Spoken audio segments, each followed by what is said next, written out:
Song Talk Radio with Michael, Neel, Phil, and the gang.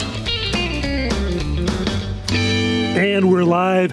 Hello, everyone, and thanks for joining us again here on Song Talk Radio, the podcast where songwriters share tips on songwriting, and we talk about stuff as well. But tonight, this will be our first songwriting challenge. I think it's our first one, isn't it? I believe so. Yeah, I think it is our first one. If it isn't, then I wasn't there for the first one. We asked for song starter suggestions from our listeners and chose one.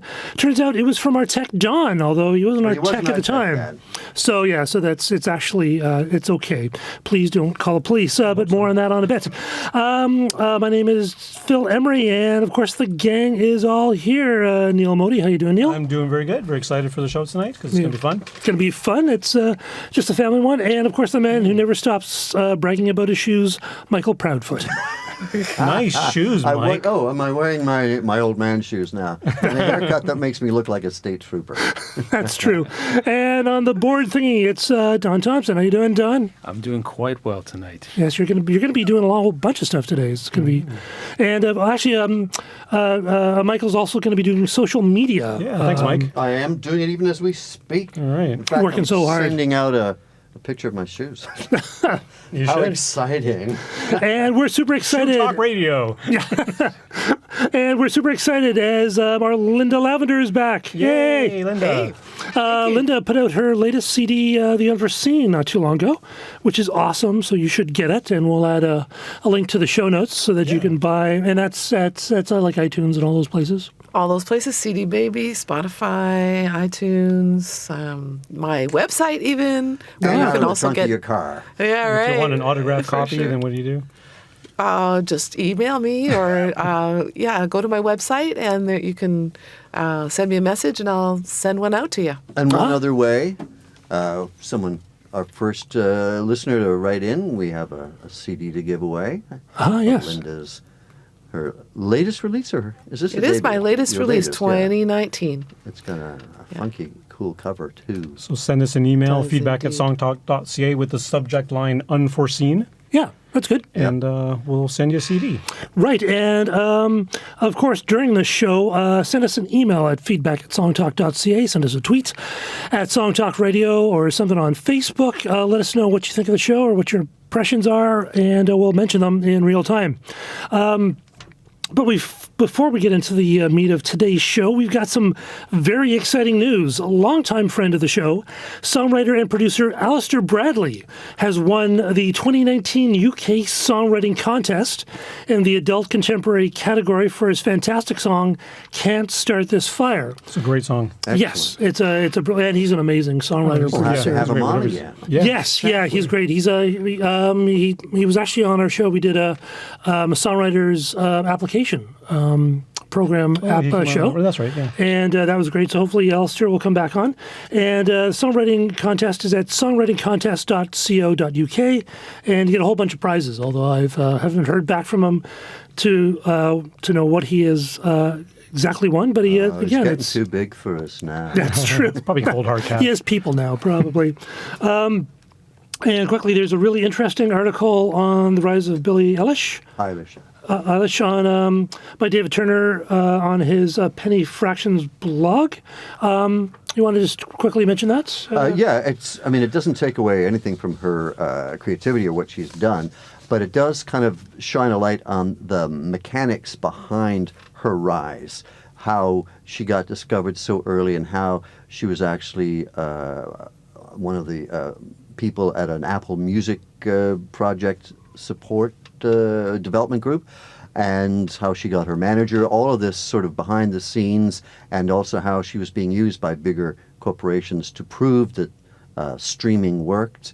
So none of that was really apparent when she broke, but it's an interesting look behind the curtain. Mm-hmm. Yeah. It doesn't take away anything from her creativity and how good Yeah, Yeah. and that's always the talent is. case when you see a quote unquote overnight success, is that there's really years and years of work behind. Yeah, and I that. think it's probably better in that way, because you really, if anyone had any delusions that I can just post something to SoundCloud and I'll become a big hit like Billie Eilish, it doesn't really work that way. No, and but in truth, like it works like that way for Little Mass and Old Town Road. now, if I can speak as a marketer, in all honesty, even with great marketing, you still need to have a great product.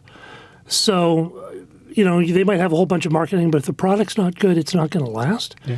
And she's really talented, regardless of how she got there. Well, I was supposed to say it takes talent plus marketing plus connections plus knowing people. Yeah, I'm sure it was her plus talent luck. that made them go, okay, we can use you to demonstrate.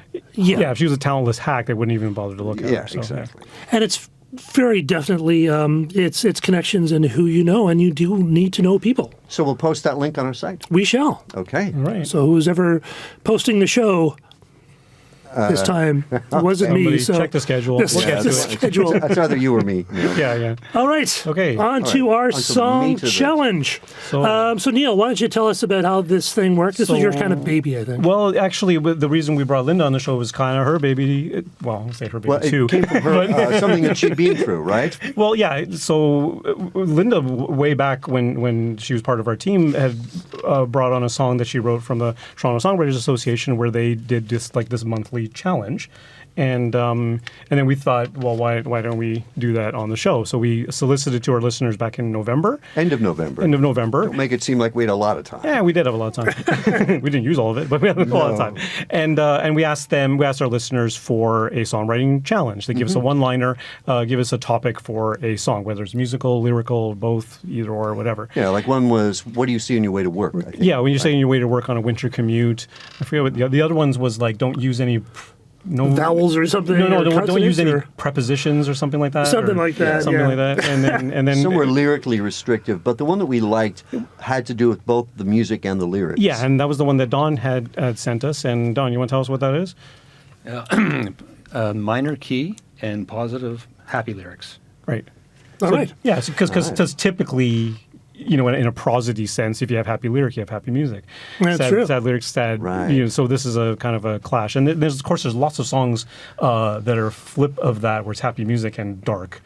That's lyric, true. right? But Yeah. I don't think this flip is done as often. As often. So we've all kind of done our songs. Let's talk about the impressions of this challenge. How did you find it, Michael? Well, let me see. So I love the idea of it. So I was very excited. And then it took me forever. It was very difficult. I started out with one idea and went down that rabbit hole, and it didn't pay off. And then I went down another one, and that didn't pay off. So really, thank God we had a snow day 2 Saturdays ago, because I'd come up with a vague idea, and Neel had been kind enough to help me with the drum track. And luckily, he had that snow Saturday time to make a drum bed for me. And that helped me pull it all together. But I had started with entirely different lyrics, and so it was hard. And what did you think about the actual writing process? Did you have any sort of insights from the... I do like working to a deadline, but normally I set the deadline. So there was something about that inflexibility. Usually I start from a point of inspiration, whether it's a chord sequence or an idea or a melody or a lyrical thought. And this time I didn't start with any of that. Internally, it came from the outside. It was imposed upon me. So I did struggle with that for a bit. Right. But I ended up with something I'm pretty happy with. I will kind of offer a couple of caveats. One, I think this is like only the fifth song that I use Logic as my DAW, and this is only, I think, the fifth song that I've made on it. So I'm still learning the production, mixing aspect of things. Now, how about you, Don? What was your impression about doing this? Well, at first I wasn't going to do it. It was my idea, right? And I thought, well, what's good for you guys? I should step in. Technically, you had more of a head start than the rest of us. That's true. I didn't start it until like mid-December, and I had one lyric line that kind of stuck all the way through, and the rest of it was scrapped about maybe 3 or 4 times. I like the idea of having the as you said, Michael, the time limit, like the constraint of having to write it by a certain amount of time, because I will plunk away on things forever. Yes, that's true. I'm really bad at that, and then nothing gets finished, right? Or you get tired of the song and you throw it out. Yeah. But It gets overworked. But something. Actually, here's a songwriting tip: if you're ever in a rut, you don't know what to write, give yourself some challenges. And you might write something that you wouldn't have otherwise written, and that's exactly what happened with my experience on it all. Right. How about you, Neel? What was your experience? It was. I was a little bit. When we first introduced the challenge, I was like, "Yeah, minor key, no sweat. Happy lyric, don't know. Not exactly my wheelhouse there, right?" But then I very quickly got the idea, like what the topic was going to be about, and I think the title, not even the hook of the title, but just the title, what it was going to be, and then I got like one little verse done, and then I got stuck, and I was like, I don't know what to do with the rest of this, and to get out of that rut, I actually then flipped to the music side. So, okay, well, we'll just see if I can come up with a minor chord progression. And once I did that, and I had a conversation with, sort of impromptu conversation with a singer-songwriter friend of mine at a show. I just happened to meet him, and I showed him my lyric, and he just gave me a little bit of advice. And I'm like, something after that sort of clicked. I'm like, okay, now I can write the rest of the lyric. I've got the music bed, more or less. And after that, it sort of came together. But it came together sort of in pieces. Like I did a bit here and a bit there, and then I put on a bridge afterwards. And it wasn't a lot of back and forth, but like it was a bit at a time, because one time I was at the meetup and I just happened to sit at the piano because I was there early and came up with the beginning of the chord progression. Right. And when I was on holiday in the Dominican Republic over the holidays, there was a baby grand in the lobby of the resort, and I was like, you know what, I need to write this bridge. Just sit down here, and that's where I wrote the bridge. So it kind of came together in pieces. But that's pretty cool. Yeah. And Phil, how about you? It was a really interesting experience. Things that I learned. One, it was interesting because I realized about halfway through that I actually already had a song that did this, but I didn't realize it was in a minor key until I actually sort of thought, hold it, is this in a minor key? And then I went through the melody and went, oh yeah, was actually in E minor. I tend to not, but working with the minor keys was sort of an interesting experience. I think there's a difference also between, I think maybe next time we could do something like this, but instead of actually positive lyrics, because in some ways you can write positive lyrics on anything. It could be, this is really great, we're having some ice cream. Anything that's bad, you can actually just put nice words on it. A bigger challenge might be to write something that sounds happy on a minor key. I think that might be a little bit more challenging. When I started working with, because in a minor key, 1, 4, and 5 are minor, 2, 3, and 6 are major, and 3, 6, and 7 are major. 3, 6. No, the 7 is not major. 7 is just a jerk, as it usually is. No, in a major key, the 7 is diminished. In a minor key, the 2 is diminished. Yes, that's right. Yeah, the 2 is diminished. That's right.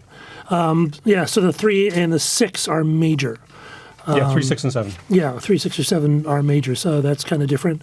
So trying to start off with a minor key, I think back in the 80s when the Police first hit, there was a lot of bands doing that kind of white reggae thing, and they used a lot of E minor to A minor chord progressions. And even back then I realized those songs that we were writing weren't very good. So I have it's kind of like, when you drink too much Jack Daniels as a teenager and you throw up and then you never want to have Jack Daniels again. It was kind of that sort of... Right. You have created an aversion therapy. Yes, yeah. So it took me a while to kind of come up with sort of a chord sequence I liked. And turned out to be sort of an old key chord sequence that I had used.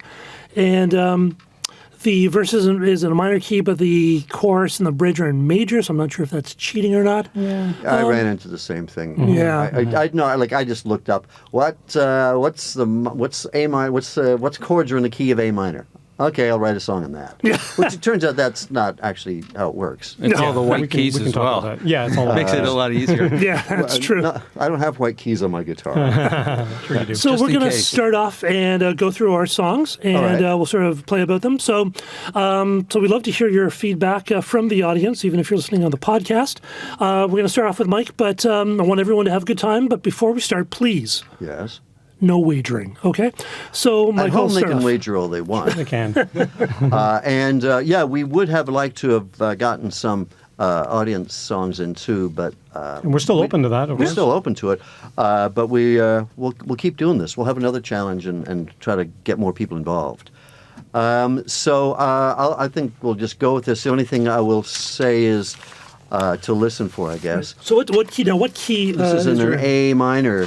All right, for those of you scoring at home. And I looked up what the chords were, and it was an A minor, a B diminished, a C, a D minor, an E minor, an F, and a G. So I used most of those. For the beat minute. But I was having trouble getting the timing, and so what I did is I actually recorded a pulse, which I then played a guitar to, because I couldn't get the click track, the metronome was just driving me crazy. So I made a pulse to the metronome, then I made the guitar track to the pulse, and then I played the actual guitar line to the other guitar line, and that's what I sent to Neel, and then I re-recorded the guitar. However, I kept the pulse, so that's what the song starts with. Oh, cool. We'll go. Okay. And it's called Rich in Love. There we go. I'll talk to you in a bit.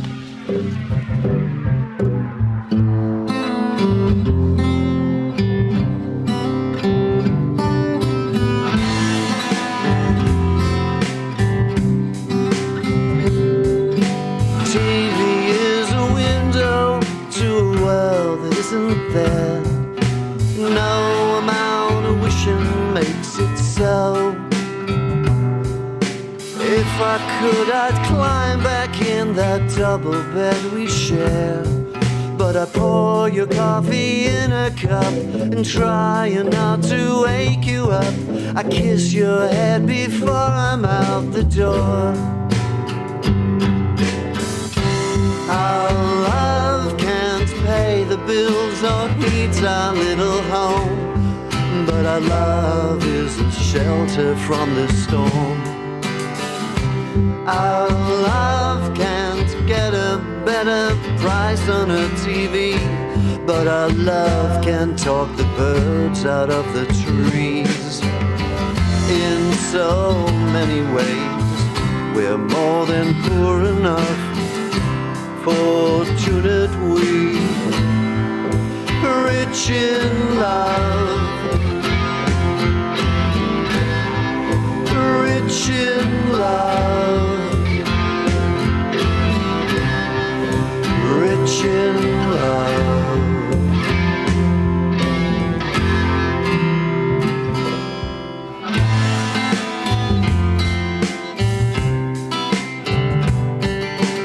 Two jobs and a million other things we gotta do, trying to find some time for ourselves. We fight and fuck when we make up, 'cause that's what people do. Our love affair was rough at first. Now I know that you are worth all the gold that's in the earth, and I feel sorry for everyone else.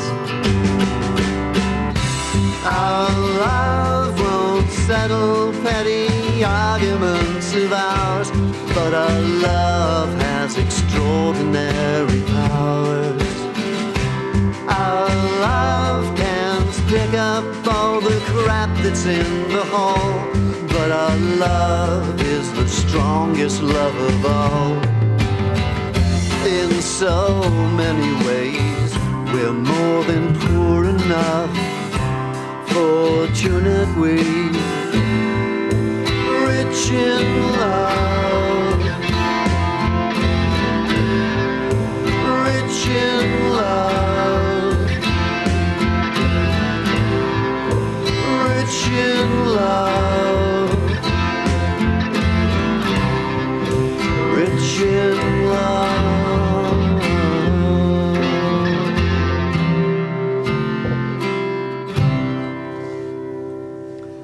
All right, that's Rich in Love by Michael Proudfoot. Great track. Really cool stuff. Drums. I like that Ringo Phil. Ringo Phil? Yeah. Can't go wrong there. So what'd you think, Linda? I really like your song, Michael. Thank you, Linda. I like it very much. Like is such a subjective word, and songs are such a subjective subject, but I really like it. I thought that it was arrestingly interesting. That it was written kind of like a story, and it started off as a bit of a storytelling song, and that was intriguing because it drew me in with your storytelling in the beginning with the specifics that you were giving us, like the TV and the climbing back into the bed and pouring the coffee and trying not to wake her up with the kiss and all those things. And I like it. I like the specifics very much.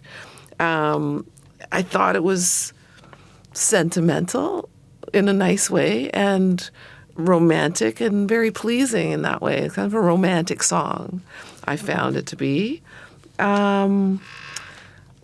Musically, I liked it too. I thought the acoustic guitar track was really lovely.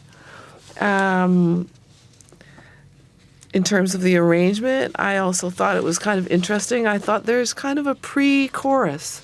I don't know if you call that a pre-chorus, but there's a verse, and then there's these lines that start with "Our love won't pay the bills." Mm-hmm. To me, that's kind of like a pre-chorus because it's different every time. Yep.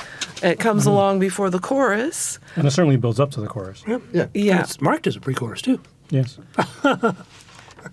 It's a different amount of takes up a different amount of time, both times that you use that pre-chorus. So that's like there are 3 lines of pre-chorus at the second Oh, the part. second. Yeah, second time around it's longer. Yeah. And I think that makes your song interesting without taking it out of, like, feeling out of place for anything. It stays in place, and it's pleasing sort of in like it's an organized thing, but it's also a little bit different both times that you use it for that pre-chorus, which I like, and I think it works. I don't think that's that easy to do. I thought it was interesting the way you handled your chorus, where the Rich in Love, which is your, the name of the song. It was kind of an interesting approach. Instead of kind of making it sort of high and kind of jumping up, it was kind of actually a little bit down. It sort of dropped down a bit.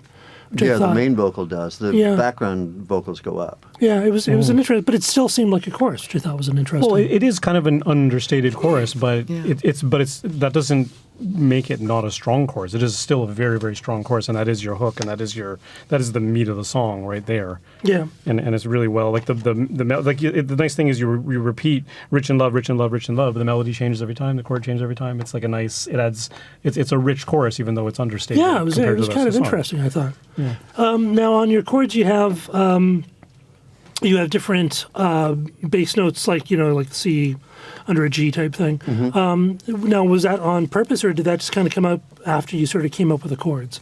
No, that was on purpose. I just liked the bigness of it. Right. So that's how it went. I tried playing it one of the times, I think, where it just went to a straight C, but it sounded a little empty. Yeah. Mm-hmm. So. Yeah, because that often when you invert a chord like that and put a different bass note on it, then it adds a little bit more tension, right, especially to a major chord. Yeah, that's true. So that turns it. It doesn't quite turn into a minor, but you know what I mean. Like it adds a little bit of tension to it. Yeah, and I love the how specific you are in terms of the images, which is really cool. I thought the pour your coffee in the cup and try not to wake you up, kiss your head before I'm out the door. Those are really kind of wonderful sort of like images things. Which that part came kind of quickly. And then when I wrote the second verse, I was like, oh, how do I do the same thing? So that's one of the places I got stuck, just trying to find something that was specific about, because the idea being that, it's not easy, the day-to-day of being in love or being in a partnership.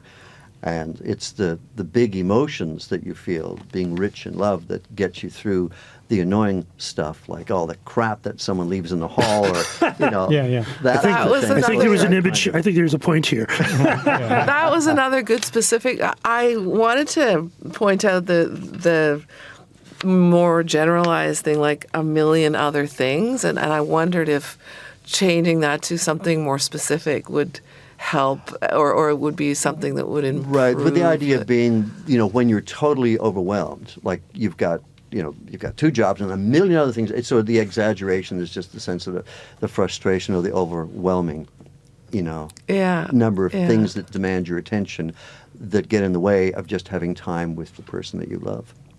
Yeah. Yeah, that's what I like about the lyric is that it's not overly saccharine happiness, but it's a good happiness, and even the way you threw in the F-bomb, it's the happy version of the F-bomb. It's the best offensive. possible way. It's the best possible F-bomb. Well, and I think when you use swear words, it needs to actually seem natural. Like it doesn't need to, And it rhymes. There's That's an right. internal rhyme there, so even if I cleaned it up, it wouldn't have been as good. That's true. I kind of disagree about that in that particular situation, because I feel like the song's very romantic, and that word being there, being used in an affectionate way, yes, but I felt it was out of character with the rest of the song. Well, you don't know me then. I don't know you, but All he does is swear.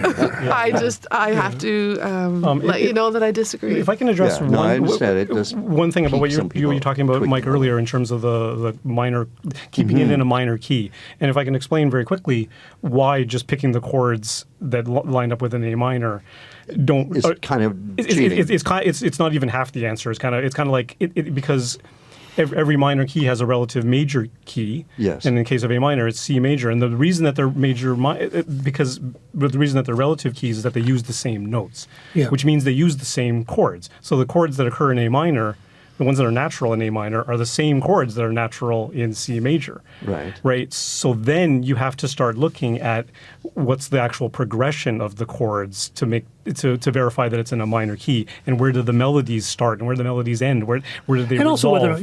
whether or not you're using the flat third too. I mean, a lot of times your melody needs to use the flat third, to reinforce the minorness, In case there's anyone listening who doesn't quite understand what's going on, you're not alone. I don't. Yeah. Yeah. So I'm not versed in musical theory. Yeah. So. But talking about being versed in things, we'll be right back after we get versed in this. For those of you See if just you joining got it. us, you're listening to Song Talk Radio. We're streaming on songtalk.ca, and tonight it's our songwriting challenge results. Don't forget we love to hear from you even during the show. So share your thoughts and questions with us at Song Talk Radio on Twitter, Facebook, or Instagram, or send an email to feedback@songtalk.ca. We'll share your thoughts and answer your questions here on the show. And coming up on Song Talk Radio next week, February 4th, The Illusion of Authenticity with Mr. Blair Packham, which will be really super interesting and philosophical, I'm sure. Be doing some close-up magic. Yeah. February 11th, it'll be our love theme show. So we'll be sharing some love songs that we love to love. We're going to record it before Valentine's Day and podcast it just after Valentine's Day, I think. Okay. Or on Valentine's Day. And February 18th, Toronto blogger and PR professional Eric Alper will be here to talk about how songwriters can work with PR professionals, how to find a good one, and more good stuff. Just to get back to the chord thing, I understood because my chorus starts in a C, and so Yeah, that's your rest of your probably- song is the verse is kind of minor, but the rest of it is kind of major. Yeah, so which is okay. But, so it was a learning process, Yeah, and it was it's all- pointed it's all out learning. that Okay. I got it wrong. For So let's see those- if someone else got it right. Don, our tech genius. No, it's Don. We're going to do you. So what? Let's talk about your song, "The Sweetest Thing." Shall I just play it? Well, why don't we talk about it first so All right. that we can know what to listen to? So it's in A minor. Yes, it is. It is in E minor. And it switches over to E minor during the chorus, but only the first half of the chorus. And it switches back to A minor. All right. And what was the writing process like? Lots of revisions. Good thing it was Christmas time. I had lots of time, right? Yeah. And as I said, I threw away a lot of the words and came back to it. I just started on the acoustic guitar. That's I do with most songs. And once I had a basic sketch, then I throw that into my DAW and then start throwing drums and different instruments at it. Okay. What DAW are you using? I'm using Logic. You are using Logic. Yeah, Okay. yeah, the latest one, right? Right. Me too. It comes built with a drummer built in. It's not always the greatest drummer, but sometimes it works pretty good for a songwriting tool. Does the drummer show up drunk sometimes? Because that's a big part about being a drummer, I think, actually. You always, Neel, would you like to defend yourself? Yeah, I'm a good Yes. drummer. Don, do you always complete writing the song before you hit record? Or did you record like little bits and pieces, like record a verse when you got it worked out and then go back and... No, I actually figured out the whole thing first on acoustic guitar, and then I start constructing it in Logic. Sometimes it's not always like that, but most of the time that's the way I work, right? And I just keep writing it and combing through it over and over until things sound right. A lot of weird grunting in notes coming out of my mouth that make absolutely no sense. Yeah. That's how I start out, Yeah, because I don't. I totally know where I want to go, but I don't know what the word is yet. Right.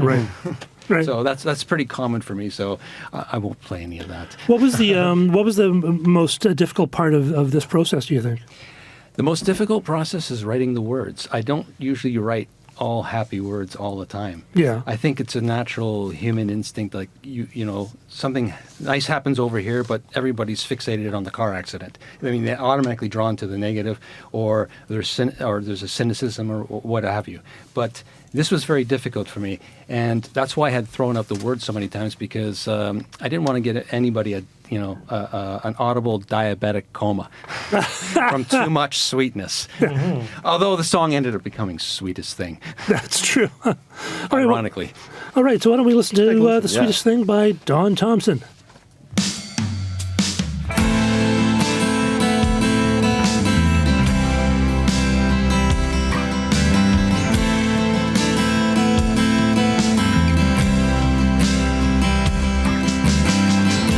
The sweetest thing you have in spades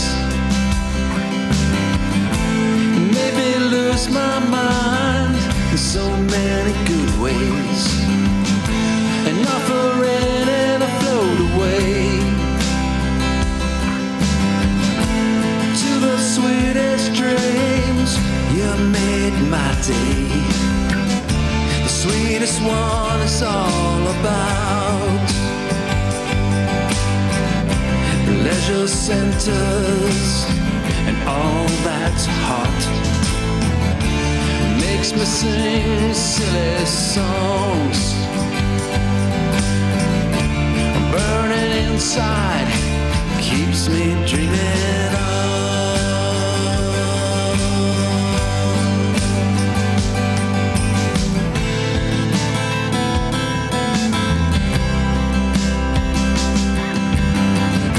The sweetest one is all around. I hear the laughter echoing all about. It makes me scream out so loud, taking us higher, deeper in love.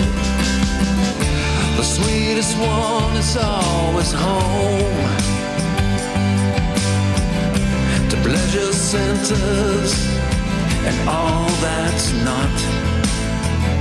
You made me feel so at home. 1,000 miles away, you kept me moving on.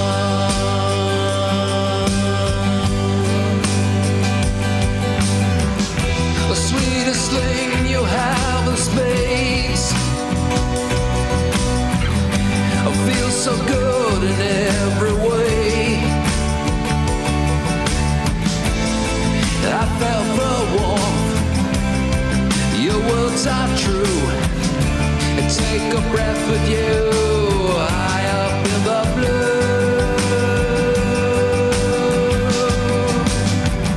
The sweetest thing, the sweetest thing, the sweetest thing.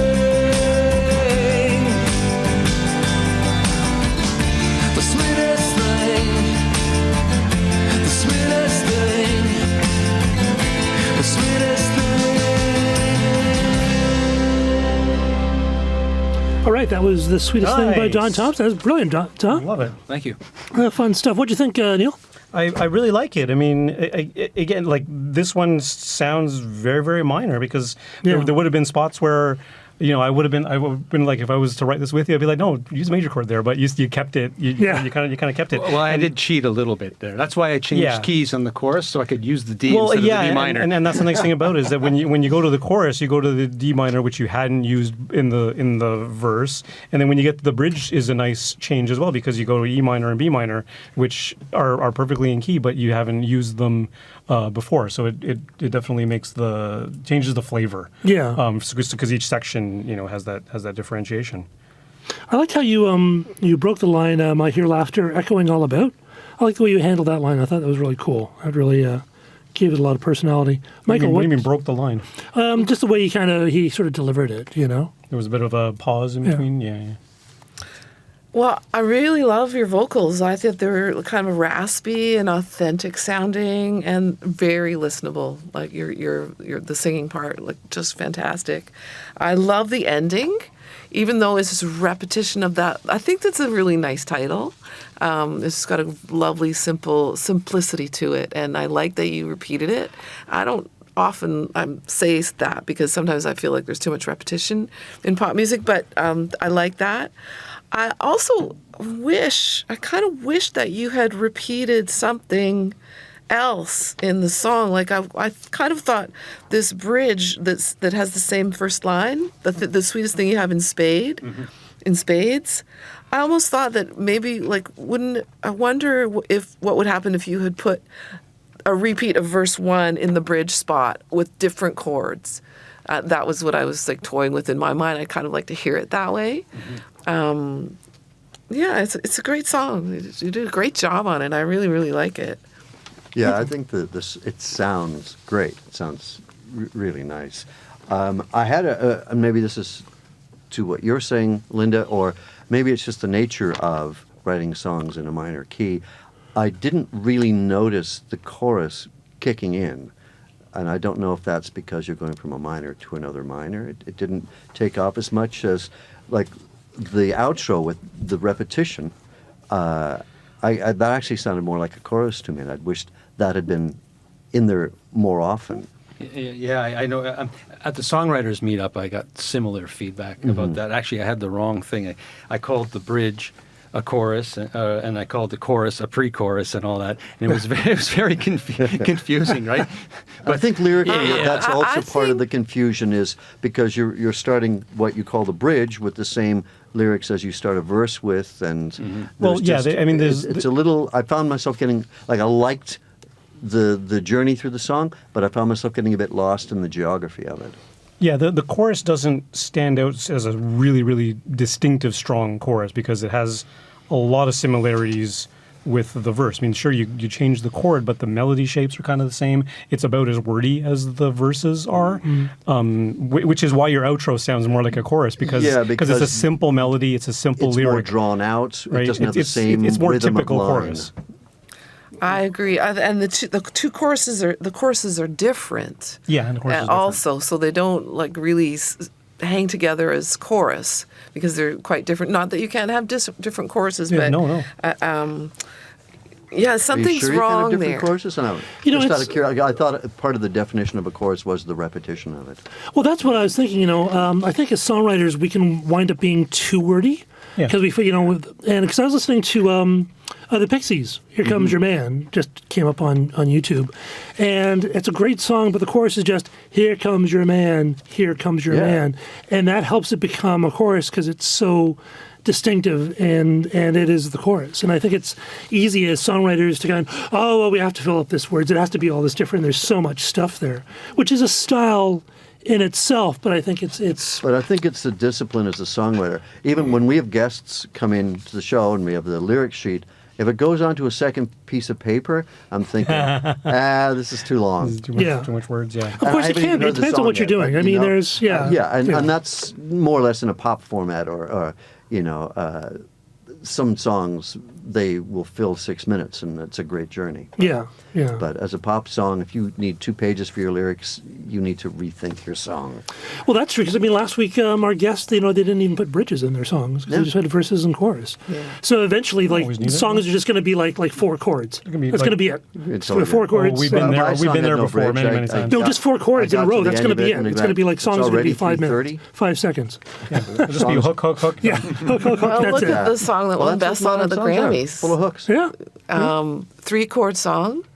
It's a verse, verse, chorus, half verse, chorus, and then another, I think just another half verse, chorus, and then a strange thing at the end. But 3 chords throughout the whole thing. Yeah. Minor song too. It's C minor, G minor, and D. And, Oh, right. and everything follows with those chords. Everything keeps those chords going.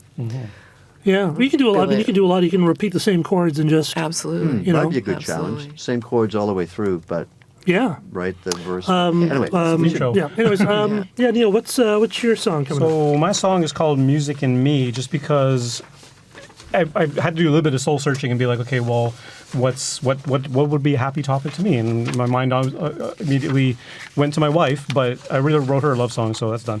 And Yeah, she like you really just want to do one a one. year, and that's then, what I meant. and then the runner-up is music, because music's been a joyful part of my life for, Yeah, right. for most of it. And the only weird thing I found about writing this song was that it's similar to what I was talking about with Don's song, is that if I was just doing this as a normal song, I would have picked a major. I would have picked a major chord. I would have picked a major chord. Yeah. But I was trying to force myself to go minor, and that ended up, to me anyway, kind of making my melodies a little bit wonky and a little bit off kilter that I wouldn't have normally have written. So it definitely changed my melodic shapes into something that I was a little bit unexpected, Which is good. and a little, and Yeah, it's just a little push bit- it. it's a little bit Which different. worked out great Which I think because still it's so works. unique and so original. Yeah, so it gives it a different kind of flavor, but that's kind of the idea. Yeah, the reason you want to give yourself a song prompt challenge is that it's forcing you to do things that you wouldn't normally do. Exactly. You don't use the same chords, and that's actually why Joni Mitchell she tunes her guitars all Weird over the ways. place. Yeah, and her melodies are amazing. So that she says that her fingers don't know what to do. Yeah. And Yeah. it pushes your brain to hear different things. And that's an important thing. My fingers don't know what to do with regular tunes. You don't want to think too much. Yeah. Okay, Never been my let's take a problem. listen. let's hit it.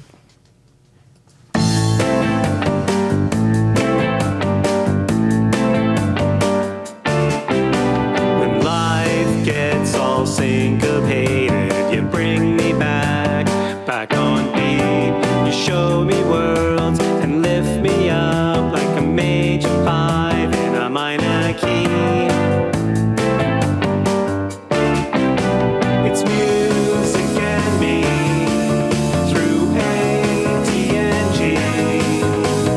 Mild or spicy, angry, sad, or happy.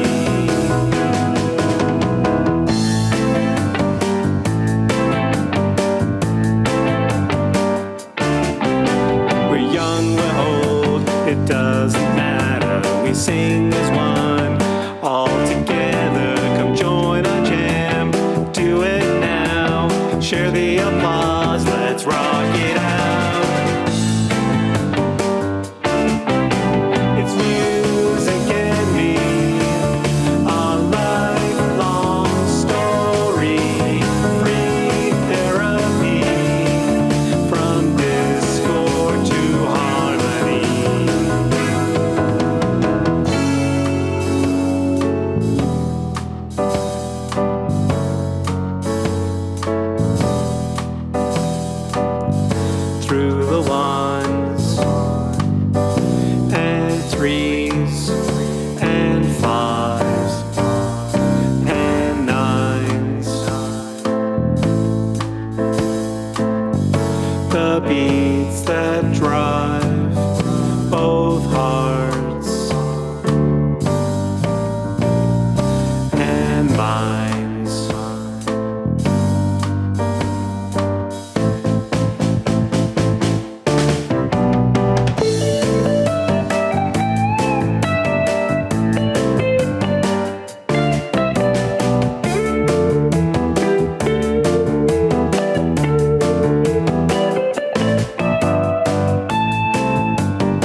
All right, that was Music and Me by our Neel Modi. That's really cool. So let's talk about the verse and the chorus, because that's a really unusual jump to the chorus. What is that?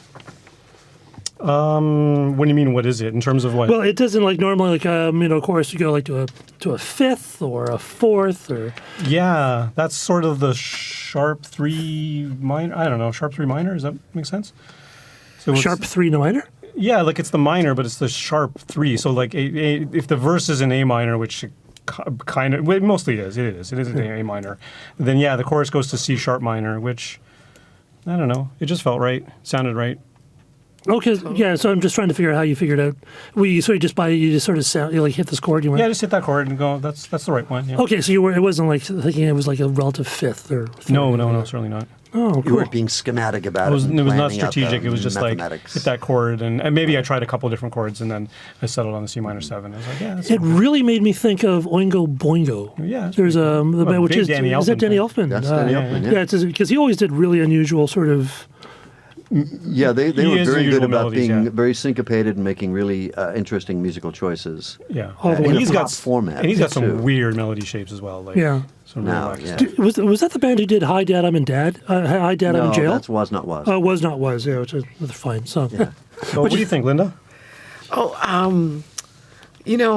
That where it changes chords to the chorus from the verse to the chorus with that weird chord change, it really makes sense of the exercise that you started with, which is keep it minor but make it sound happy, because it's just kind of like a happy leap into the music and me part. Right. It sounds kind of like it goes to a happy place, but it's still a minor. Yeah. Which is brilliant. You did it. Thank you. Kind of accomplished what was. Yeah, because I what was trying to make it sound happy, even though minor, but Yeah, it's And that's true. what makes me it all- laugh it all about sounds it. happy. Yeah. But Well, I also- mentioned to you, if you'd gone up a little bit, like I don't know if you're singing a third to the, if you sang the fifth, it might have sounded even happier still, because you're like music and me. Yeah. You're at music and me. Yeah. It might have been even. it might have lifted it a little bit more for Yeah. sure. Yeah, Yeah. But it will sound a little too Broadway musical theater, I think. For that I kind of wouldn't melody. worry about that. No. It's not. You've Yeah. got ways Wh- to wh- go. which is still. kind of there anyway. it's incredibly danceable. Like you Yeah. can't help but start bounce. I can't help but start bounce when I'm hearing this song Yeah, when it comes right on. And I think the main hook of your song is the really ear-catching full stop that you have that comes in on the syncopated rhythm thing, yeah. just there's a stop, like a full stop Oh, in the it's rhythm. going to the bridge, you mean? I mean, dun dun dun. Yeah. Dun, dun, dun. Yeah, the Yeah. syncopated beat thing. That Yeah. that is the hook, right? Right. Yeah. Lyrically, I had the exact same comment as I had about Don's song, which is or a question maybe: why did you make the choruses different? Is it actually helping the song to make the choruses different? Like they're I had something similar. else to say, so yeah. You have something else to say. Yeah. I feel like that I could grab the song even more. It already grabs me already, but if there was something that was repetitive about it, Mm-hmm. and again, there's not really anything that quite is repetitive. And if you could amalgamate the choruses, it would help me as a listener. I think it's an interesting point. Yeah. When you have, it's all about how much complexity you have, because you have that's a really complex song, right? It's like there's like you don't have like straight beats, you don't have straight melodies, you have like jumping around a lot, which is really cool. But you have like so much complexity. So if you just kept like all the lines in your chorus the same except for one, you'd still have some variation. But still have kind of enough of a strong chorus, you know? Because I think I understand what you're saying. It's just like there's so much stuff, especially although, there's something to be said about a song that, you have to listen to more than once.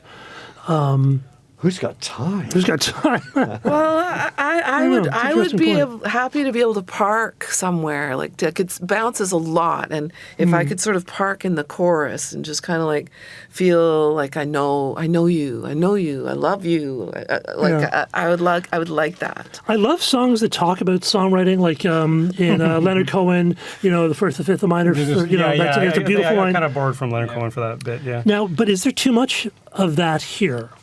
Do you think? Yeah, that's for the listener to decide. I don't think it's. I was. I loved it, off though, the but top it's- when Yeah, you yeah. talk, use the syncopation as a lyric, but there isn't syncopation at that point, and so Yes. from then on, I was waiting for when it was like your minor To line it minor up with the lyric, which I didn't quite Or do. when you say harmony, I really wanted to hear harmonies there. Yeah, you know, yeah. I think. Yeah, but is that a bit too sort of I wasn't twee, trying to though? be kitschy about it, like that sort of thing, but Yeah, well, so I that's think what I'm if like you're wondering. singing about what you're singing about, Yeah. it's not, because that's what you're talking. If you're talking about that you like harmony, let's hear it so the listener shares in your enjoyment. You know, the only place I actually did do that, which I don't know how subtle it was, but in the bridge, ones, threes, through the ones and threes and fives, when I hit the fives, I actually introduced the 5/4 measure there. The rest of the song is in 4/4, but I just inserted one more beat. I thought it was kind of cool. Well, it's a little subtle, right? But that's the only time I actually lined it up with the lyric. And what's interesting is like you have A minor, G minor for your verse, Yeah. which isn't an especially unusual chord progression. It's It's going to a. It's like more- 1 and it's- 7, right? Well, no. The natural 7 would be G major, right? In A minor? Yeah, it would be G major, but G minor. It'd be the flattened 7, isn't it? please, listeners, send in the answer. That's right. They'll be added I have on the later. answer. They don't need to send us the or answer. G7. My Or songs in G7. the same key. Yeah, A yeah. minor. Right. Okay. The lyrical content, I'm fear that it might alienate. Like maybe it's like a genre. Yeah, it's for It's a musicians niche. only. It's a niche for a niche market. Yeah, really. certainly. But I kind of love it. Yeah, it's like I kind of love that stuff, but I'm not sure if it's just like, singing a song about plumbers and you have to be a plumber and you're talking about the Floridian flange. You go, I love that, man. You don't have to be a weatherman to know which way the wind blows. All right. That's right. Right. Before we run out of time, Okay, Phil. we got to hear your tune. All right. Well, let's do it kind of fast because Do you mean the tempo, or you'll just truncate it? 1, 2, 3, 4, 1, 2, 3, 4. Bridge is brilliant. Yeah, there's lots of stuff you didn't. Right. So, All right, so tell us about this little number. this was working in the key of B minor, which is the saddest of the Finally, keys. one of us isn't doing a song in A minor. But instead of doing this is using the 1 and the, which is the third, which is major, and then the A.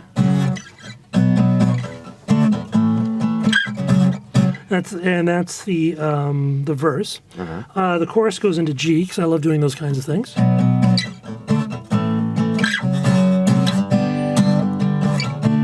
And then that's very major. Yeah, it's a very major chorus.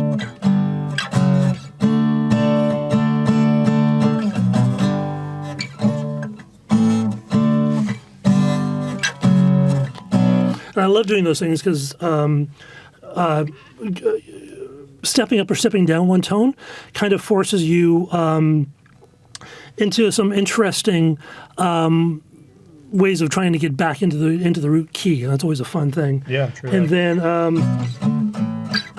And then there's the bridge, which I'm actually very happy with. I just finished off, which is in C major. Okay.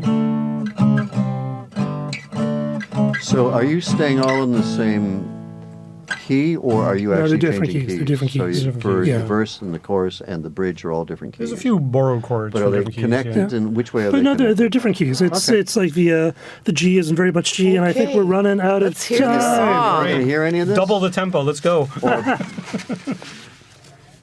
All right. Here we go. It's a sin, the way we keep on running round again, and all the tears that we're putting in, and all the spies that they had to send to you. You're the one, when we're outside and we're having fun, don't you talking to the talking gun. I'll be the one to go down the sun for you. And here I stand, knowing all I do, never hide my heart from you. And here I stand, knowing all I do will never take my eyes from you. I'll go right into the bridge right now. And you can tell the ones around me, you can be the same way too. They don't need that much to keep me standing here. So hold the tug around. And then it just kind of goes on. Nice. Yeah, so it's kind of a too bad we didn't have more time. It's fun doing those different kinds of keys for the course. It's a nice way of pushing yourself into doing things, and it's like again doing the step. B sharp to the G major or the C major. So Bridge. I really like the bridge. yeah, it's great. It's certainly a happy lyric. I really like the chorus. Yeah, it's a fun chorus. The chorus is really good. That's good. Well, It works. We need to have a longer show, I think, because that's all the time we have tonight on Song Talk Radio. That's right. Special thanks to Linda Lavender. Thanks so much for coming out. Thanks for having me. It was a pleasure. Send us your Yeah, Linda. yes. Send us Go out your and buy or stream Linda's new record. yeah. How do we get more of your The stuff? unforeseen. Unforeseen. All right, send us your impressions via Twitter, Facebook, Instagram, Song Talk Radio. Stop by the website to find out how you can be a guest on our show. If you're in the Toronto area, join us for the next Song Talk meetup, Monday, February 24th, 7 to 10 p.m. Stop by the site to find out how. Thanks for Don on the tech board. We'll listen to it. We'll be here next weekend. Good night, everyone. Good night. Major. So there's not. So the lyrics sort of don't follow that mood change from the minor to the major. So. I like your lyrics. I really like your lyrics. This was really, again, I wish we had more time because I actually used, We're still recording. oh, okay. You know, on podcast world. That is true. On the That is true. internet, Bloody you don't want have to. to buy by the yard. That is true. You could do the song and we put it on the podcast, right? The whole song. But now that he's denigrated the lyrics, who's Well, going to that's want true. to listen? Yeah. He's going to That's change them okay. anyway. But it's an interesting process because normally I would like record the song, listen to it, and then just walk around and try to figure out words. You know, like throwing out thousands and thousands of words. That's the way I always worked. But I actually used Tunesmith and Rhyme Genie this time. Okay. And actually sat down and used Rhyme Genie to sort of build up the rhymes and kind of wrote in a really different sort of way where I just like wrote tons and tons and tons of verses and kind of pulled them out, which is a very different way than I would do You it. found the rhyme word first and then wrote the line? I would usually figure out the opening line, the it's a sin or you're the one or Your every verse was day. all A rhyme. Yeah, It's cool. which is kind of that's Yeah, kind of a it's fun. stingy kind of thing to do. But it's Rhyme Genie it's a real it took me a while to actually Blair use the Packham tool. doesn't like that rhyme scheme. No, he doesn't. He doesn't? Well, AA. well, he's not Always. here. Yeah. Always. Well, he should have been here. Just warning you. Yeah, well, he should have been here. Not here to say so, is he? Does he know? Do you know why? It's too what- predictable. It's predictable. Yeah. It's very hard to make interesting. It It sounds is. a bit. Time around. Sometimes when you do it, like when I end up doing that, it sounds a bit childlike. Yeah. I'm not going to say childish, Perhaps, but perhaps childlike. it's the type of song, because like in a folk song or sort of Yeah. an older folk style song, it's a bit in traditional music. It's more common, so it might work better there than in a. Yeah, and I think dance with hit. this because there's a lot of rhythm in the verse. Do do do do do do do do do do do do. So I think when you if you had too many complex images and rhyme schemes, it might get a little bit kind of confusing. And I think so that's why the rhymes are so tight.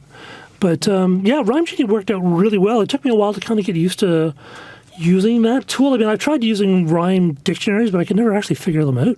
Now, these are near rhymes, anyways. They're not quite. This one not. They're all sin AAA, again, but and- these are near rhymes. They're not quite. Send. Yeah. So that helps for the sound of being Yeah. repetitive and, Yeah, and yeah. uninteresting. Same. Well, cabaret stay and away, blind. Doesn't bother me though in this song. It doesn't bother me. It's Yeah. this is, But I didn't I think it's having it all was interesting because your stuff sounded positive. Neel, your stuff sounded positive, where I don't think this verse sounds very positive. No. It's sort of a darker. It's to the the chorus is major, so it's gonna sound a little bit happier. But the verse is the lyric is happier in the chorus as well.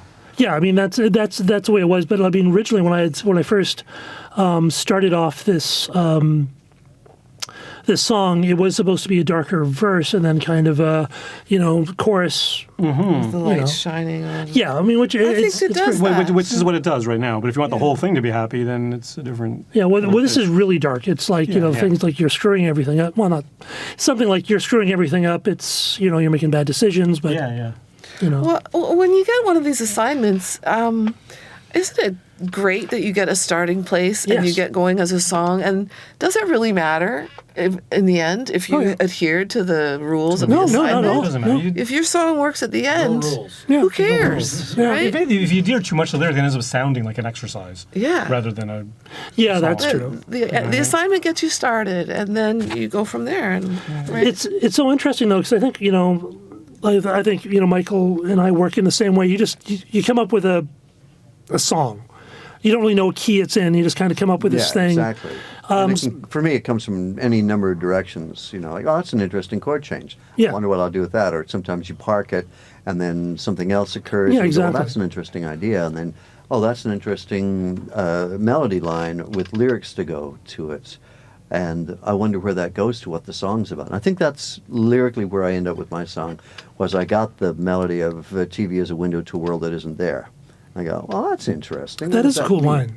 And I go, no amount of wishing makes it so, which is kind of folksy. And then I got to the place where there's a couple who don't have a lot of money. They share a double bed, and he has to get up early to go to work, so they don't, and then it just sort of took me from there. But it was initially the chord change, and then it was this melody on a lyric that I didn't know where it was going to go, and it was sort of the detective work of tracking it down that led me to the song. Because I actually had a finished off song that actually does sound happy and is actually in a minor key, but I didn't realize it because I just wrote it a couple of years ago, and then okay. And then just playing it again, going, oh yeah, I guess it is in a minor key, but I just never thought of it because that's not how I. Yeah, Right. it's interesting to go back now of your old songs and go, like, is this a minor key and happy, or is it a major key and sad? Or what really is happy? Like, what does that even mean? That's subjective, right? Again, it's like sometimes is being in love necessarily happy? It depends on how it is. I mean, if it's I didn't hear what Is you said. being in love necessarily happy? Yeah.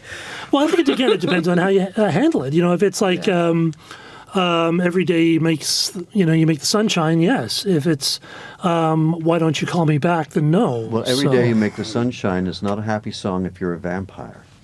Yeah. Or if you have very sensitive skin and you have no shade. Well, no, and of course, there's a difference between happy and saccharine, right? You get me. And that's what I really like about Mike's song is that it's the verses are actually a little bit on the dark side, right? But then the light happens in the chorus.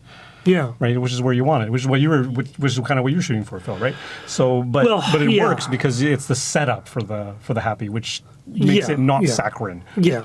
Right. Yeah. So I mean, technically, this song is probably more in major than it is in minor, but Okay. It's a place to start. I think that Neel wins for having the most. Woohoo! The most chords. Adhered to The most chords. That's all that counts. The most chords. But adhering most faithfully assignment? to the assignment. Yeah. 'Cause And I found successfully completing So listen it. to a chorus that's all or mostly all minor chords. I go, okay, that's really Yeah. interesting. Like, It was only at the I end of don't the verse often and the get end of that. the chorus that I can't do another minor.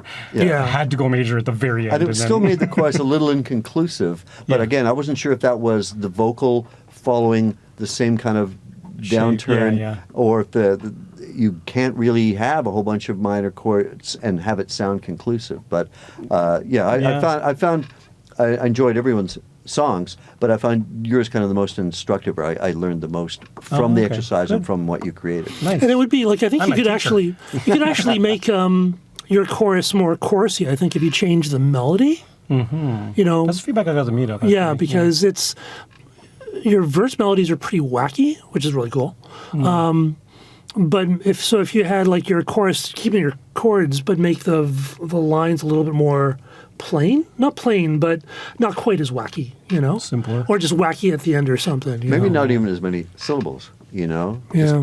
I always find that if you have in a verse something that is fairly packed, it makes things staccato or it makes things very intricate. Yeah. And then if you go to a chorus that kind of just hangs and has just one or two extended, sustained melodies. Yeah, it's like it's something really hard is a nice to do. contrast. It's something I think I did it once about when I wrote a song about death, and it's all just lyric. The chorus is I've come. No, it's a major. I think it's minor. Yeah. It's minor. Yeah. Major It's called, accident. but the chorus is just I've come to take you all home. But that's the only time I've actually had a chorus where it's just one line repeated, which is a really good technique. I just don't think that way for some reason. Until I hear other people do it, I'm going, yeah, that's really good. Well, I should try actually, that. guys, I should something- nick that. I recently got very specific feedback about this song from someone, well, we all know, I don't want to name drop, but he said, get rid of the bridge. You don't need Sting? the bridge. Was it Sting? Yeah, it was Sting. He said, it doesn't rhyme enough. He said the bridge is kind of a buzzkill, like it just kills the energy. You don't need it. And I actually tried like a quick edit on my final and just cut out the bridge part. And then I'm like, yeah, it kind of works without the bridge. Like, Well, because you have so much happening, I don't think you necessarily. and that was need the a other thing he bridge. said Yeah. is that there's a lot of complexity in this. You know, another layer with the bridge, Yeah. with the tempo change and blah blah blah. Whereas, like most songs are just like 3 chords all the way through, so you need a bridge to kind of make I the last think bit. that bridge is brilliant. Yeah. Okay. It takes the energy of the song into this other place, but it's still it fits and it goes smoothly into this other place. It's dreamy, it's thoughtful, it's just more it's- jazz. Especially for a It's song that's jazzy. about music. Do the DJ. Yeah. Well, that's what I'm thinking. I got the radio edit and the. But and the DJ if you edit, made the exactly. choruses the same, it would Well, help that here's problem what I'm thinking. And then Yeah, that is true. That's a good point. What do you think of this? Yeah, you mentioned that. Line 1 and earlier. 2 from there, line 3 and 4 from here. Here's your one chorus. I was going to say You realize that to our listeners, that's probably not going to come through as interesting. Pointing at broadcasting pieces this? of paper. Oh, we're recording it, I suppose. What are you referring to? Is what I'm getting I at. prefer this So you're- as a chorus, But I but like- that was I my like first this. thought. I know, I guess the question is, are we gonna Play-by-play here. So Linda's pointing at the third line, and he's crossing out the third So, line. yeah, He's going, read it the out, second read line. it out. She's going to the fourth Sing line. it out. I'm not sure if this is gonna be on the podcast or not, So so- the first chorus was originally editing. the Lot first of chorus editing. originally was music in me through A, D, N, G, mild or spicy, angry, sad, or happy. That was the first chorus. Second chorus, music in me, a lifelong story, free therapy from discord to harmony. And the discord to harmony was actually a line that Matt Gerber gave me. He suggested that line because I had something else before, and I'm like, I really like that, from discord to harmony. Yeah, that's It's great. because it reflects emotionally and it reflects Yeah, I musically. like the So double it's meaning in the double second meaning, chorus right? better. So I'm thinking it's music in me through A, D, and G, which also a music thing. Free therapy from discord to harmony. Like leave Yeah. out the other ones because lifelong story. It kind of that's Yeah. evident through the rest of the song. Yeah, Angry, sad, or happy. That's maybe self-evident too. I don't know. that would solve the problem for me. All right. And that's the well, most I think important all about thing. isn't pleasing it? so we Linda. have Neel is the winner, plus he's going to make Ooh, some what little do I get? alterations, and Yeah. boom. Are you getting rid of mild and spicy? Because I started thinking of sausage. Well, that's the other thing. Mild or spicy is Honestly? kind of That's just 'cause you're hungry. Yeah, exactly. Like Maybe songs we about should wrap food it up and go and get something to eat. Yeah, it's again. I think it's if this was my song, You could put I would actually mild just and have spicy right there. one chorus, but I would change the last line of the chorus. To what?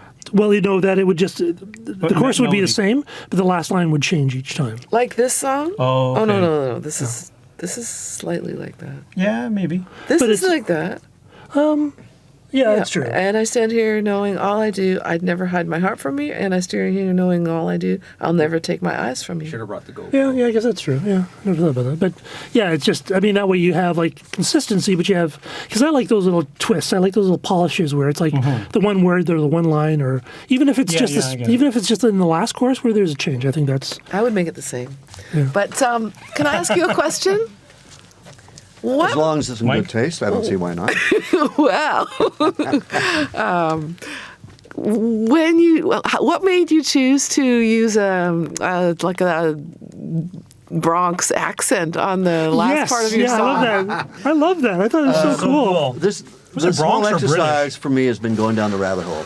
and going with things. Oh, I'll try that. Oh, I'll try that. And I was just doing a take on it. And it just came out that way. And I go, okay, I'll go with it. See what happens. I love that. I think it adds such a bit of. Yeah, it was I'm a a big Brooklyn fan of thing, Bugs Bunny. I think it was like a Brooklyn or it was Boston. Bronx. Boston style. What was the word again that you said? Was it? It was three worth, words, right? Worth and It's, girth. now I know what you are Oith. worth. All the Oith. gold that's in the oil.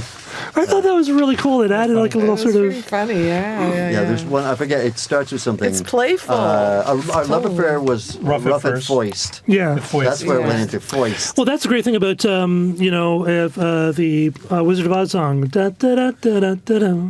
My noodle lip, I would to stay, and he does all these little fun things with words by mispronouncing them or kind of futzing around with them, and I love A bit that. of character. You know, in there, it's yeah. again something I don't seem to do because I'm not really.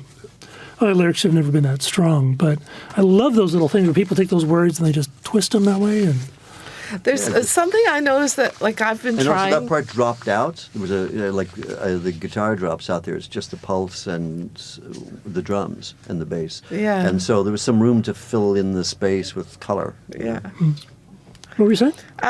Something I was thinking I've been trying to use a bit more of in songwriting I'm doing, and that is, in addition to editing out a lot of words and trying to just make it simple, not even putting a word, but putting in like an AA in, or a ooh, or like a sound, like an ah, like an emotional sound of some sort. And I thought of something in your song, Don, that I might try if Now, do I you were mean a co-writer. Now, when you say that, do you say. mean like a woohoo or a, Sort of like that, like in this song, and say I just thought of it in this song. The sweetest thing you have in spades made me lose my mind in so many good ways. An offering, and I float away to the sweet dreams. Hey, babe, or hey. yeah? It You can be very know? sexy when that happens too. I think it can be. It can be to the nice expression of emotion. It's a vocalization, but it doesn't have to actually say anything. And it's used in music a lot that It we is, hear yeah. on the radio. But I don't Barely hear it White. that The ad much. libs often make a Ad song. libs. Yeah. It seems to be a bit of a struggle for like folk singers, no? Like they don't do it. Folk writers don't do that. Yeah. Maybe that's Just true. a bit of a Maybe blanket that's statement, true. but- Yeah, I think so. Yeah. Well, producers do it in the studio. of Like course. they'll Yeah. say, "Do this." Like, let's just have this. They have in sample there. packs with that stuff in there. Just toss it in. Yeah. I think maybe people are told to do Yeah. that when they're recording You something. do the sometimes. crooner version of this song. But I'm trying to sort of try to incorporate that kind of, make a vocalization that expresses what you feel as opposed to putting words, filling it up with words. words. Yeah. It's a good message. Well, I think it's like overwriting is something that's so easy to do as songwriters because it's hard just to go, here comes your man. I think it's Here great. comes your man. It's hard to do. that. What you're doing is worth listening to. I was in a band and we did that. We did like the chorus was don't tell me something, and then the bass player sort of, he didn't like it because he put words to that. And I was just going, but no, I wanted to go because we didn't have a song that went and that's sometimes that's a good way, just going, well, I want to do a song that goes or does that, and then try to sort of fit that in, just even as an experiment, even if That you would don't be a keep good it. songwriting challenge, actually. Yeah, I think one thing we should do is we should all come up with a Challenge title, for the others? Oh, a title. and then we all write the same title. I think the songwriters they do that. TSA a lot. does Yeah, that a lot, TSA don't did they? that. All right. Did I think that's Well, interesting. Not now, but a title. I'll write you a title. I'm up for any challenge pretty well. yeah, no, it's a good way. Always a good way to work. So is this still Just part of the ignore it podcast? Yeah, we can make this part of the podcast. Okay. You have to do some serious editing. No, No, we don't. No, know. just All let it right. play So to wrap this round. up, let's just go around Make it and real. succinctly, what did you learn from this, Phil? I learned that I don't traditionally work in minor keys, and that there's a difference between just writing positive lyrics and making something sound happy, which is something which Neel did, which I think I probably should have assumed that we were doing. But I just wrote positive lyrics on negative tonality, and I think that doesn't work quite as well. I think it makes it a little bit weaker because it's a bit incongruent. Yeah, it's it still needs incongruent. to match Or the mood of the incongruent. song. Incongruent, yes. Or incongruent, yes. And Don, what did you learn from this exercise? I learned that it's a lot of work. It was a lot of work. I learned something from your song, Michael, and that was, even though we were at the songwriters meetup, for example, we're talking and saying these words are a little bit down, but really there's actually quite a nice endearing sentiment in it, and that's the positive part of it. Yeah, the payoff is very loving. Yeah, that's what it is, and it's sort of like they're pointing to all their negative things that are in their life, but that's what makes their life the way it is and why they stick together. So it's an interesting way of writing, and even though maybe you have cheated a little bit, and musically, considerably. yeah, but there are no rules. I really enjoyed that, and the other thing, what I learned from Neel. Oh, sorry, I'm the tech guy, and I'm turning away. I'm just as bad as the people pointing at the pages. Yeah. Right? Can you hear that on radio? Yes, you can. The rustling of the pages. And from Neel, I think the biggest thing I learned about on this one is mild or spicy. Mild or spicy. Songs can make me hungry. That's right. No, It's a tasty lyric, is it? Yeah. Really, what it was basically for me, it was about writing something you wouldn't normally write. That was it. That was eye opening, and I'm looking forward to the next one. Yeah. And a deadline. I think a deadline's a great deadlines thing. help too. Oh, yes, It actually forces you to deadline, finish yes. it. Neil, what did you learn from this? Yeah, experience? from my experience, I mean, again, just by forcing yourself to work a certain way, you end up sort of forcing your hand in directions maybe you didn't expect. So like I was saying, these are not melodies I would have written if I was allowed to use majors. Yeah. And so that's kind of a different thing again. Like it just pushes you into a certain way. So it's an interesting way. Like more recently, I've been writing melody first. Right, and then I develop a chord pattern based on the melody that I want. Oh, okay. Here was the opposite direction. I came with a chord progression first, and then, which is kind of harking back to how I used to write, where my melodies were not that good, like many years ago, right? And I think I made it work, but I don't know. It's kind of the melodies are still a little wonky to me. And the other thing that maybe not a learning experience, but the whole deadline thing really came into effect because I got a really slow start, and the thing that clicked for me when I talked to Matt Gerber about it was he was encouraging me to stay with the clever. I really wanted to write a heartfelt, earnest song about my relationship with music. Didn't quite get there because I was fighting the clever.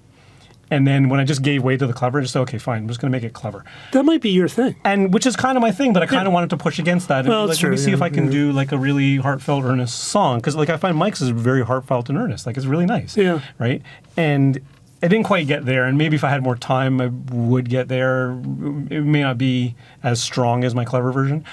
But, that's something I would have liked to have explored in this. That's good for something to push you into a new area. That's what, remember Blair Packham was talking about that. I think when he first came on, he was saying how he was always very much of a head writer. He wrote very much intellectually. Yes. And remember we had Anna, who just came up with these amazing songs in like 3 minutes, and he said, well, how'd you write it? And she'd go, I don't know. It just came out. Yeah. Yeah. Because she's so in touch with her heart. Yeah. Whereas I think it's easy for songwriters to get so into the head and, is it a minor, or we're going up to the major? Oh, it's a diminished, and not doing that heart stuff. It's a hard thing to balance, I think.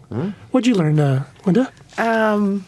Well, when Neel said he said he invited me because I brought the idea because I was involved with TSA, Toronto Songwriters Association. I was like, oh no, I'm not with them anymore. Like I don't go to those meetings anymore. What? How many of those songs did you do from there? I made a couple of 2 songs on my album were inspired by There you go. assignments with the TSA, which it was very successful.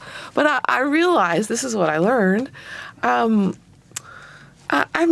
go in and out of wanting to get feedback about songwriting from other people in the world, and wanting to just kind of be that lone wolf that just like, leave me alone. I'll write what I want to write and when I want to write, kind of thing. And that feeds me too, And so sometimes I need the push, and I'll go out there and try and go to the meetings that you guys have, and get some people to talk about my songs with me, and then sometimes I just like, no, I'm kind of like shut that down for now. I'm just going to stick with my own thing and not get pulled off track. And so I guess I learned that about myself, and that it's okay.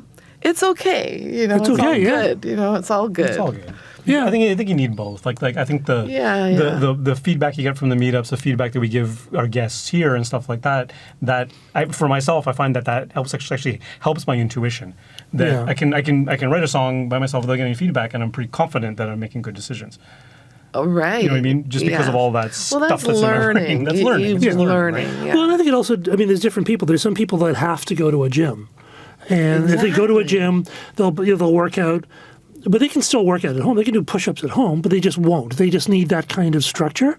So it's just trying to find out how you work really well in a structure. I work really well in a band, because when I'm in a band, there's a structure, and it makes me go to the rehearsal, and then I'm writing songs, and I'm doing stuff all the time.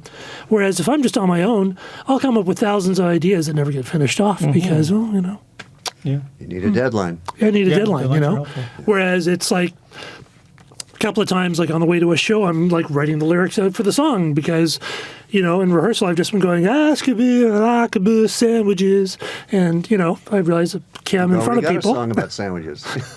You can never have too many words. You can never have too many songs about sandwiches. Oh, Don's getting hungry again. It's hungry. It's Mild or spicy? Mild or spicy sandwich. Good on. So are we done? Yeah, I think we're done. I think we're done. All right. Good night, everyone. What I learned? What did you learn, Michael? I learned I need to know. Well, first of all, I really enjoyed working with Neel. Thank you for doing the drumming on my song. It was a very nice process. So I learned that I like that. And I learned I need to learn more music theory. But it was good to try this, and that's something I know that I have to work on. So it wasn't a revelation. That is it. Thank you all for listening. Good night. Good night. Good night.